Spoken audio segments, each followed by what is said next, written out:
अब अर्थशास्त्र पढ़ने के लिए घर या गांव छोड़कर बाहर जाने की कोई जरूरत नहीं। कक्षा 12 के लिए लगभग 200 कॉम्प्रिहेंसिव लेक्चर वीडियोस और साथ ही क्विक रिवीजन वीडियोस। साथ में आपको मिलेगा चैप्टर वाइज क्लास नोट्स, सर्वाधिक महत्वपूर्ण प्रश्नोत्तर एवं पिछले वर्षों के प्रश्न पत्र। ये पूरी सामग्री सर्वश्रेष्ठ सामग्री मात्र 2400 रुपए में। यूपीएससी परीक्षाओं, पीसीएस, पीजीटी, टीजीटी, एसएससी जैसी परीक्षाओं के लिए हिंदी माध्यम के विद्यार्थियों के पास अर्थशास्त्र की नींव मजबूत करने का इससे बेहतर कोई अन्य विकल्प नहीं। जल्दी कीजिए, ऑफर लिमिटेड समय तक। यहां पर हम लोग बात करते हैं किसी अर्थव्यवस्था में केंद्रीय समस्याएं क्या क्या है। केंद्रीय समस्या का मतलब क्या होता है? जो सबसे ज्यादा पेनफुल है, या पेनफुल तो नहीं बोलना चाहिए, केंद्रीय को जो सबसे ज्यादा महत्वपूर्ण है। ठीक, केंद्रीय समस्याओं का मतलब हुआ कि जो सबसे ज्यादा पेनफुल समस्याएं हैं, लेकिन केंद्रीय का सिर्फ मतलब पेनफुल नहीं हुआ। केंद्रीय का मतलब क्या हुआ कि जो चीज सबसे ज्यादा महत्वपूर्ण है। तो अभी हम समस्याओं की बात करेंगे, लेकिन उसके जस्ट पहले, ये समस्याएं नहीं है, ठीक है, ये समस्याओं की भी हम बात करेंगे। उसके पहले हम क्या बात कर लेते हैं कि मूलभूत आर्थिक गतिविधियां क्या क्या होती हैं, कौन कौन सी ऐसी इकोनॉमिक एक्टिविटीज हैं जो सबसे ज्यादा बेसिक हैं, मूलभूत हैं, फंडामेंटल है। कौन कौन सी हैं? पहली आ जाती है आपकी उत्पादन, दूसरी आ जाती है विनिमय, तीसरी हो जाती है उपभोग।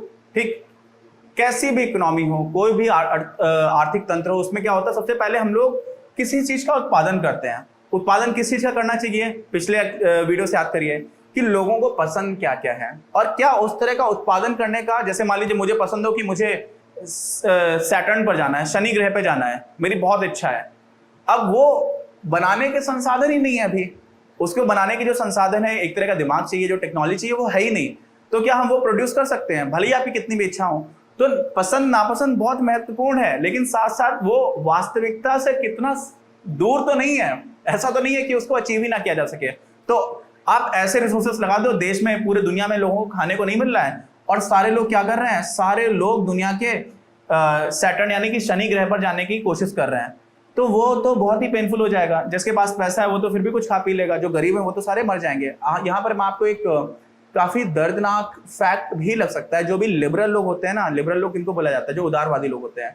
तो पूरी दुनिया में सारे देश अलग अलग हैं, ठीक है, देशों की सीमाएं अलग अलग हैं, अपने आर्थिक तंत्र भी अलग है, सामाजिक तंत्र भी कई बार अलग होता है, और राजनीतिक रूप से जो है देश वो अलग अलग है।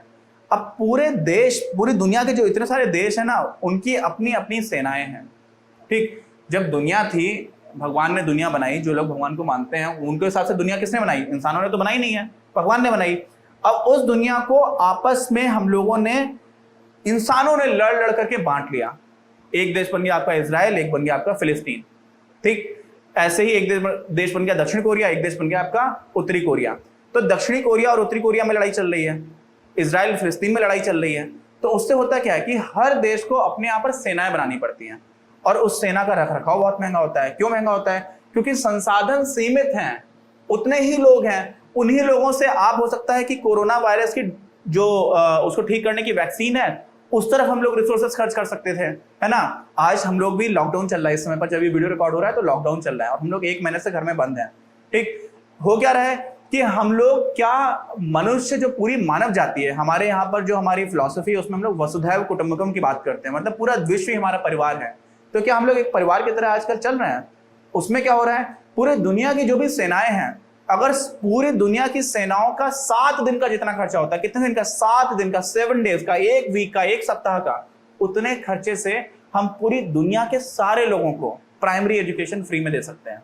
समझ रहे हैं? तो इतना ज्यादा हम लोग खर्च करते हैं अपनी सेनाओं के ऊपर। और ये प्रश्न ऐसा नहीं है कि सेनाओं पर खर्च नहीं होना चाहिए, वो एक अलग, क्योंकि जो रियलिटी है वहां पर भी एक आइडियल, आदर्शवादी रियलिटी नहीं है। हमारे पड़ोसी पाकिस्तान जैसे देश है तो हमें करना पड़ता है। लेकिन ये प्रश्न उससे गायब नहीं हो जाता कि मनुष्य जाति, अगर आप सारे लोगों को देखो तो है तो सारे मनुष्य ही, उन्होंने ही आपस में सेना बना रखी है। तो क्या संसाधनों का बहुत अच्छा यूटिलाइजेशन हो रहा है? तो यहां से जो बात निकल करके आती है वो ये आती है कि हमें क्या चाहिए है, वो बहुत ही महत्वपूर्ण होता है, पसंद और नापसंद। लेकिन किसी भी इकोनॉमी में वो बनाने के लिए सबसे पहले हमारी जो आर्थिक गतिविधि होती है उसको हम लोग बोलते हैं उत्पादन, उसको बनाना। अब चीजें बन गई, बन कैसे गई? अभी मैं मेहनत कर रहा हूं, मेरे इस मेहनत को श्रम बोला जाएगा। क्यों? क्योंकि इसकी एक इकोनॉमिक वैल्यू है। मैं आपका ये वीडियो यूट्यूब पर डालूंगा, यूट्यूब मुझे कुछ पैसे देगा अगर आप लोग इसको शेयर करेंगे, सब्सक्राइब करेंगे, है ना। और ऐसे ही मेरे इस श्रम की जो वैल्यू है उसके बदले में मैं क्या कर रहा हूं? एक्सचेंज कर रहा हूं। मैंने क्या एक्सचेंज किया? अपना श्रम एक्सचेंज किया, उसके बदले में मुझे पैसे मिले। तो विनिमय का मतलब क्या होता है? एक्सचेंज, लेन देन। तो लेन देन किसका हुआ? मेरे श्रम का लेन देन हो, तो मैंने अपना श्रम बेचा और बदले में मुझे क्या मिले? पैसे मिल गए। ठीक, अब उन पैसे से मैं क्या करूंगा? उपभोग करूंगा।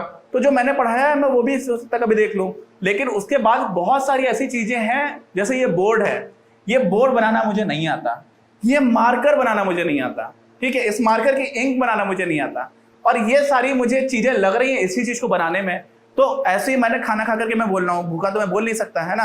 अभी यहाँ पर पंखा चल रहा है, तो पंखा भी मुझे बनाना नहीं आता, मुझे कुछ नहीं आता। मुझे एक काम, मैं छोटा सा एक काम कर रहा हूँ और उसके बदले जो मुझे पैसे मिल रहे हैं उनसे मैं ये सारी चीजें खरीद पा रहा हूँ। ठीक है, तो उपभोग में क्या हो जाता है? बहुत सारी डाइवर्सिटी हो जाती है, बहुत सारी विभिन्नता आ जाती है, विविधता आ जाती है। और इसका मतलब क्या हुआ कि आप कुछ उत्पादन करेंगे, सारे लोग कुछ कुछ उत्पादन कर रहे होते हैं, और आमतौर पर आप जिस चीज का भी उत्पादन करेंगे सिर्फ वही चीज आप कंज्यूम नहीं करते हैं, सिर्फ उसी का उपभोग नहीं करेंगे। उपभोग करने के लिए आपको बहुत सारी अलग अलग चीजें चाहिए होती हैं, और बीच में वहां पर इसलिए विनिमय आ जाता है।